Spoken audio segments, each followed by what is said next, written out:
রাজার ঘরে ছোট রানী এলো পদ্মাবতী, রানী পদ্মাবতী।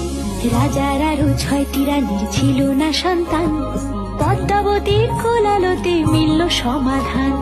বছর যেতে জন্ম নিল 7 ছেলে 1 মেয়ে, হয় খুশির আকাশ হঠাৎ কালো মেঘে গেল ছেয়ে।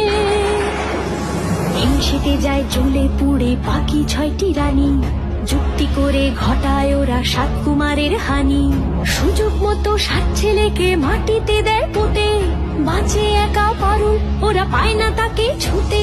ধাইমা বাজায় সেই মেয়েকে বড় করে তোলে, 7 ভাইকে পায় যে পারুল 7টে চাপা ফুলে। এত কিছুর পরেও রাজার বিপদ যে কাটে না, সূর্য নগরে সুখের সূর্য আর ওঠে না। হিংসা বিবাদ বিচ্ছেদ আর প্রেমের কাহিনীতে পারুল বোন কি পারবে 7 ভাই চম্পাকে জাগাতে।